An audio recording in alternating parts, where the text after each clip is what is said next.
大家好啊，我係金文在野，今集咧繼續教大家點樣買大銀嘅。咁練習聲明啦，本影片咧就係做資訊分享，不構成任何投資建議，投資就需自行評估風險啦。咁上一集就講到啦，我哋買銀幣銀條咧可以去貴金屬商嘅。咁貴金屬商咧，佢本身可能係大盤或者中盤啦。佢哋咧就可以攞到最新出嘅銀幣銀條，例如2026年嘅袋鼠、女神同埋楓葉呢一啲，有可能佢哋係直接同鑄幣廠嗰度訂貨嘅。咁呢一個係佢哋可以買得到嘅嘢啦。同時佢哋亦都有賣啲二手銀條銀幣嘅。咁講翻啦，你會見到上一集有講咩？佢哋除咗賣最新鑄造嘅銀條銀幣之後咧，亦都會賣二手嘅。咁佢哋嘅角色同二手市場買賣嘅角色係有咩唔同咧？可以講翻啦，二手市場等於你買家同買家直接對接，少咗中間嘅中介費，或者多一層嘅經銷商費用。咁貴金屬商咧，如果係二手市場，即係唔係賣新幣，而係賣啲之前嘅年份嘅幣啊，佢收翻嚟嘅幣啊，佢嘅存貨咧就類似係呢個角色啊。咁所以點解二手市場咧對一個投資市場嚟講係咁重要啦？咁講多少少先。咁二手市場咧，目前喺外國都好盛行嘅，有相關嘅網站。而我哋 focus 翻係台灣澳門香港同埋大陸先。咁簡單介紹一下，喺台灣咧有個叫白銀線上嘅 FB 專頁，佢哋咧就做得好好嘅二手市場方面。咁大家去睇一睇啦。呢個就係白銀線上嘅 FB 專頁啦。你會見到咧有好多嘅唔同嘅銀幣銀條出售嘅。咁一個良好嘅二手市場係點樣咧？就係有規範。我哋可以睇下呢一個，佢就會寫明啦，呢一個係邊個鑄幣廠出啦，係咩幣啦，價錢幾多啦，純度幾多啦，係咩嘅重量，其實重量可以 skip 噶啦。係幾多枚，同埋佢嘅情況係點樣？呢個係簡單啲嘅。最緊要係你會見到咧，全部都係有實物圖啊。因為實物圖咧，你先會見到真正件貨嘅情況，係啦。咁我哋再睇多少少啦。因為白銀線上係一個好好嘅範本嚟嘅，我哋睇一睇呢一個咧就係2021年澳洲嘅農民幣啦，1盎司啦。咁已經講晒你件貨嘅規格㗎啦。之後咧，佢講咗順道4條狗，同埋咧佢應該係得一個嘅啫，因為佢冇額外寫啦。因為有一啲咧就會寫我有幾多個幾多個，咁可能25個以上咩價，100個以上咩價，就參考 LPM 咁樣嘅。同埋佢有講到點樣去寄送啦，或者面交啦，點樣俾錢啦，其實好清楚。咁點解我都係最重要講翻呢樣嘢咧？第一個，佢哋呢邊係堅持用實物圖嘅前後照嘅，咁樣你就會睇到佢有冇奶斑，有冇刮痕，有冇黑點，咁呢啲就可以判斷究竟值唔值呢個價啦。你認為值唔值呢個價啦？即係等於一件水果咁樣，如果佢個樣靚嘅，咁你價錢係高啲啦。如果個樣爭少少嘅，咁可能價錢就會低啲啲啦。但係會唔會影響佢銀幣嘅價值咧？係唔會嘅，因為銀幣就係銀幣，佢哋都係9991盎司嘅銀幣。差別嘅就係在於佢嘅溢價可以賣高少少定賣低少少。咁另外寫得清楚所有嘅條件咧，咁你一見到你覺得啱，你就落訂，同賣家傾兩句之後就係交易啦，慳咗好多大家嘅時間，已經少咗好多嘅爭拗。所以咧，其實澳門市場 Facebook 嘅 marketing 咧係可以按照呢個做法去做嘅。好啦，我哋喺另外一個香港嘅二手市場， C 字頭嘅呢一個啦。咁你會見到咧，其實如果你打日安士銀咧，佢都會出咗好多嘢出嚟嘅，但係會好亂嘅。點解咧？夾雜住一啲回收啦、免即係估價啦，所以咧相對嚟講咧揾嘢冇咁方便嘅。你要花更加多嘅時間去揾同樣嘅一件貨。咁好啦，我哋開一個嚟望望先。呢一個紅馬幣，你會見到都寫咗2013年10 Silver Coin，寫埋中文嘅啦，700蚊一個。好，咁佢亦都講啦，20蚊人細3到5個工作天啦，全新啦，喺邊度面交啊？喺邊度俾錢啊？咁樣嘅寫得好清楚嘅都。咁基本嘅嘢咧都有做足嘅，即係例如你唔需要再就呢一單交易去問好多嘅細節。咁亦都係你會見到啦，佢都係真實嘅相片嚟嘅。咁二手市場交易咧就有呢一啲細節，你可以睇呢一個買家佢嘅評價。5粒星啊，試上一個評價，按入去睇一睇嘅。咁好啦，我哋睇埋中國內地閒魚呢個二手市場，入咗咪先，頭皮入咗個啦。咁好啦，嗱，你會見到寫明嘅2001年熊貓日安士人民幣實物圖。好啦，你會見到呢啲嘅實物圖。其實咧，我哋會建議咧，如果有瑕疵白點買單，仔細再拍，影清楚啲。因為有一啲買家咧，佢要一個好完美嘅銀幣嘅，你要影呢啲細節圖俾佢，免卻咗之後交易嘅爭拗。因為有啲人認為，哇，有少少瑕疵我唔中意喎，或者我覺得我唔會同你買喎，所以呢啲都係好清晰嘅。同樣啦，閒魚亦都有呢一個買家信用極好啊，你會睇到評價嘅。咁講多少少，你會見到呢個現貨圖係咩意思咧？等於你驚俾塊假幣，你可以加少少錢，佢一般嚟講係25蚊啦，然後俾機構幫你驗咗先，你再決定買唔買。咁嗰25蚊咧，就等於你揾人去幫你把關啦。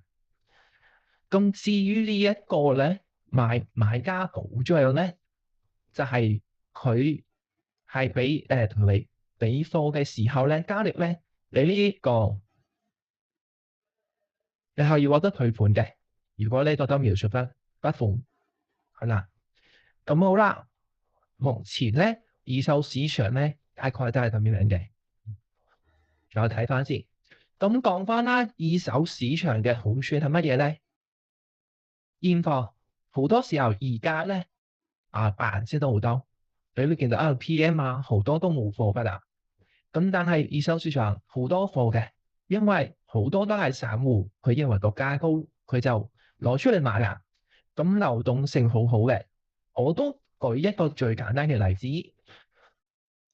最簡單嘅例子係咩咧？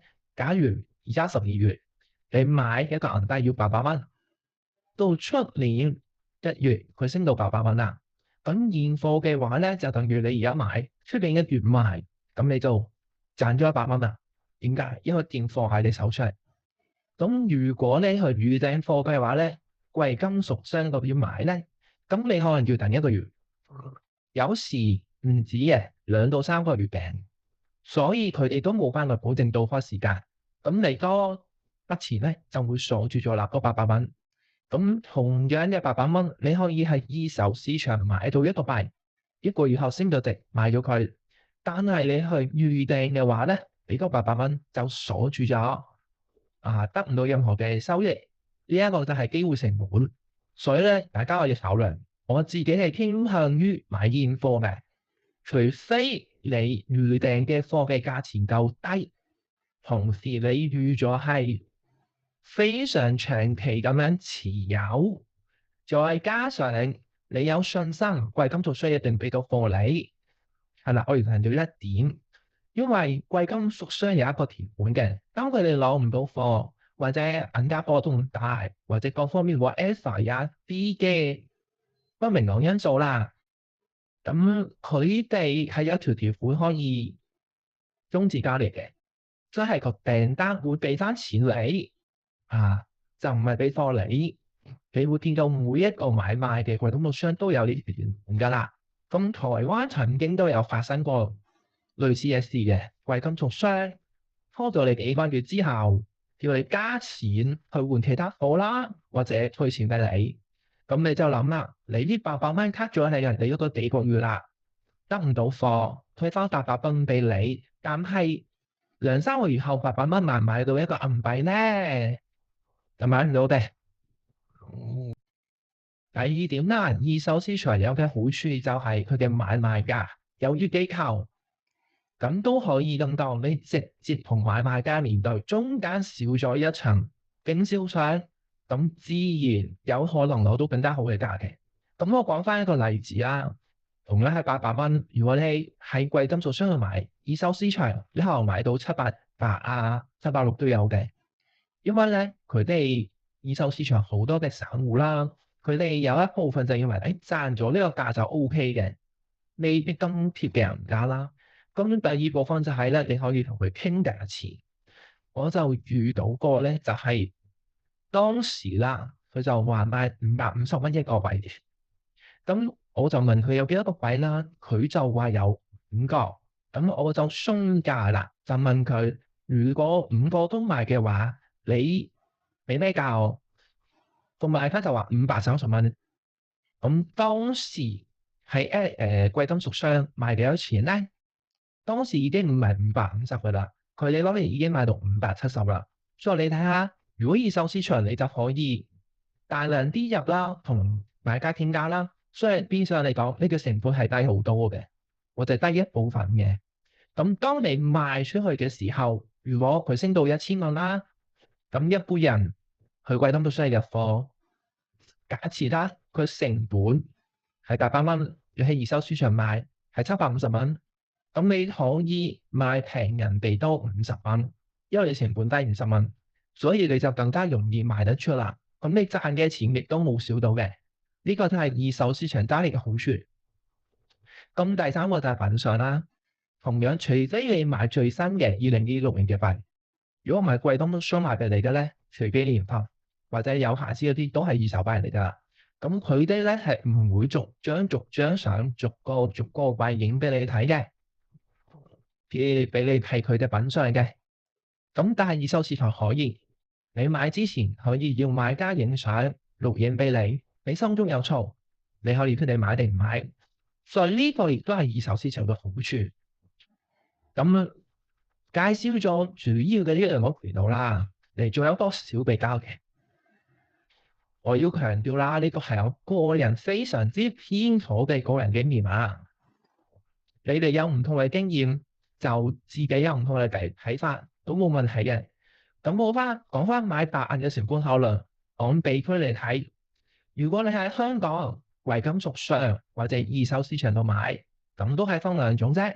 第一個上網買就可以鎖定個價，咁你就會有個銀行匯款嘅手續費同埋郵寄嘅費用，喺呢個字打錯咗。咁呢一個咧就係你除咗買白銀幣嘅呢一個成本之外咧嘅其他嘅成本，你要考慮埋入去，係啦。所以點解話咧？如果你去貴金屬商度買幣咧，通常我都會買一本25個起跳嘅。你咁樣計翻咧，拉勻翻咧成本比較低嘅。咁好啦，就第二個方法，現場買，咁你就料交通費啦。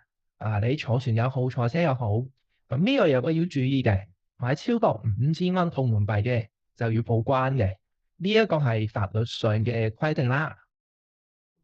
咁另外澳門嗰邊咧，如果你係低銀啊或者二手市場買咧，因為好多時候你都面交噶嘛，係啦，你就冇額外嘅費用嘅，呢個都係成本要計埋入去啦。咁我哋咧好多人去深圳水庫度買啦，銀鋪二手市場都係閒魚啊咁樣，亦都係分網上買，郵寄費用。咁一般嚟講，而家其實咧，澳門都打通晒，用支付寶啊呢啲去俾錢㗎啦，你都冇話額外嘅手續費啦，你就匯率嘅啫。咁現出嚟買嘅交通費一樣，所以咧你會見到啦，當你買白銀嘅時候，自己計好成本，喺邊度買比較抵。咁啊，澳門第一銀咧，基本上咧佢嘅銀幣銀片質價係比香港高嘅。咁自己計一計數啦。咁另外喺右手邊有個圖表買白銀嘅優劣比較，我都係強調啦，個人經驗咁我哋睇金品啦，貴金屬商，假設你喺香港買，因為澳門成日冇貨嚟，佢嗰啲銀票銀幣係一定係真嘅，一定係真嘅。咁二手市場咧就唔一定，但係根據我經驗可以同你講啦，基本上一般嘅買家散戶咧都係真嘅，都係真嘅。如果買已經冇買到假幣嘅，咁好啦。第二個大價錢點解我打個問號？係因為如果話你一次過入1000個幣一次兩時，咁有可能貴金屬商家踢議，因為佢可以大粒貨俾你。咁如果你話我係散戶嘅，幾個咁買，幾十個咁買，咁二手市場咧個價可能就優啲啦，就好啲啦。咁品相啱啱講咗啦，貴金屬商除咗係新幣之外，一定係靚嘅，其他咧佢係唔會影相俾你確認嘅。二手市場點解多人問號咧？因為確認呢樣嘢你要自己做嘅，係啦，你都可以唔去確認，直接買。付款彈性呢個有得講，付款彈性包埋提貨嘅。咁點解我成日問號咧？係因為如果你本身有香港嘅戶口，你買咧就比較簡單啦。你根本上就唔需要去匯款搞咁多嘢。咁二手市場點解係優咧？股份啦，因為你可以同賣家傾點嘅俾錢，同埋傾時間。如果你話喂，我而家落定訂3日後或者2日後或者4日後，我逐筆俾你一次過俾齊得唔得？可能係得嘅，可能係得嘅，即係等於有商有量，攞貨都係，攞貨嘅方式都係，郵寄嘅方式都係，通通都可以傾，價錢都可以傾。咁現貨嘅話咧，就會見到貴金屬商你有問號咧，因為有時佢冇貨嘅，同埋二手市場咧，通常你買得咧都係現貨噶啦，現貨人哋先攞出嚟賣嘅。如果二手市場預購你就唔好買啦。咁小資族點解帶到問號咧？因為要睇你嘅財力，啱啱都講咗啦。綜合嚟講，如果你有錢一大碌買嘅，你可以去比價，貴金屬商可能佢哋嘅價更加入。咁二手市場點解上去高咧？假設你當儲錢存定期，我每個月攞1000蚊、2000蚊，攞嚟做咩咧？投資擺喺白銀嗰邊。咁你二手市場買到好方便啊，因為你貴金屬商咧，你買嘅成本咧係高嘅。係高過如果你買銀幣，如果你澳門位就係有貨㗎，變咗你要交運去嗰邊係好抵嘅，所以二手市場係一個幾好嘅選擇嚟嘅。咁總括嚟講啦，點樣買白銀？要白銀計張係一定係本地買嘛，因為你試咗左手邊嘅呢一堆嘢啊嘛，同埋二手市場，你當年年交，同埋如果你用個數二，澳門係個數二啦嚇，咁其實咧基本上你一鎖定咗呢個人。你同佢交易㗎啦，散戶其實好少會買假幣嘅。呢部分咧，下一集再講點樣驗去二手市場買嘢同埋驗真假銀幣。咁今集就嚟到呢度啦，買銀幣嘅呢個 topic 咧嘅渠道就講完㗎啦。多謝大家，咁希望大家多啲 share、like、subscribe，我哋關注我哋 FB 專頁啦，有更加多嘅資訊提供俾大家，可以喺嗰度討論嘅。多謝。